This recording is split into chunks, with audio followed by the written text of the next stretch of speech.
Seguido, al mensaje anterior, la jactancia del rey Josafat. En el Antiguo Testamento, hubo un rey de Judá, de nombre Josafat. Leamos Segunda de Crónicas 20 para ver en qué consiste el tono de su victoria. En aquella época los hijos de Moab y de Amón, y con ellos otros de los amonitas, vinieron contra Josafat a la guerra. Verso 1. En los días de Josafat, el reino de Judá era muy débil para luchar contra sus enemigos. Josafat, por supuesto, también sintió temor cuando se miró a sí mismo. No había podido hacer nada antes ni tampoco podría hacer nada ahora. Cuando vinieran los enemigos, ¿qué podría hacer? No podría hacer nada. Sin embargo, él era un hombre que temía a Dios. Él humilló su rostro para consultar a Jehová, e hizo pregonar ayuno a todo Judá. Verso 3. Él no podía hacer otra cosa que acudir a Dios. Él oró al Señor: oh Dios nuestro, ¿no los juzgarás tú? Porque en nosotros no hay fuerza contra tan grande multitud que viene contra nosotros. No sabemos qué hacer, y a ti volvemos nuestros ojos. Verso 12. Él reconoció su impotencia y puso sus ojos en el Señor. Hermanos, durante los últimos días, hemos repetido muchas veces las condiciones para rendirse,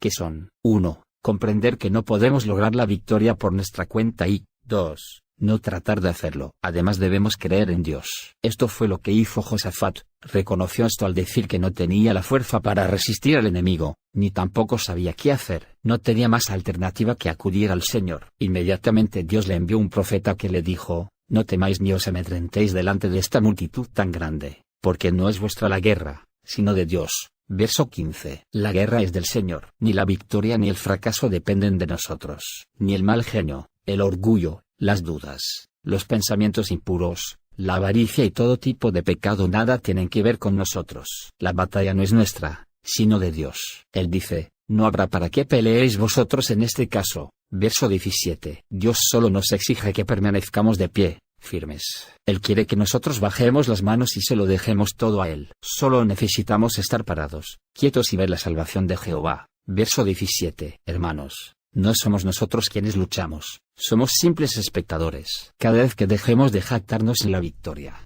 caeremos. No debemos tener miedo delante de Dios, porque es Él quien peleará por nosotros. Josafat hizo algo más. No solo permaneció firme observando la batalla, sino que también inclinó su rostro a tierra para adorar a Dios después de escuchar la palabra del profeta. Todo Judá y los habitantes de Jerusalén también se postraron delante de Jehová y lo adoraron. Mientras los otros se disponían a atacarlos, ¿qué hacían estos por su parte? Pidieron a un grupo de levitas que alabaran al Señor. Ellos estaban vestidos de ornamentos sagrados. Verso 21. Y fueron delante del ejército alabando a Jehová. ¿Estaban locos? Ellos no tenían temor de las rocas ni de las flechas. Iban cantando alabanzas a Dios. Este es el tono de la victoria. Ellos tenían el tono de la victoria porque sabían que Jehová les había concedido la victoria y que los enemigos ya estaban derrotados. Sabían que ya habían ganado la batalla. Algunos creen que cuando las tentaciones vienen, deben luchar y resistirlas. Pero cuando comenzaron a entonar cantos de alabanza, Jehová puso contra los hijos de Amón, de Moab y del monte de Seir, las emboscadas de ellos mismos que venían contra Judá y se mataron los unos a los otros. Verso 22. Cada vez que entonamos cánticos de alabanzas al Señor, los enemigos son derrotados. ¿Cuál fue el resultado? Y luego que vino Judá a la torre del desierto,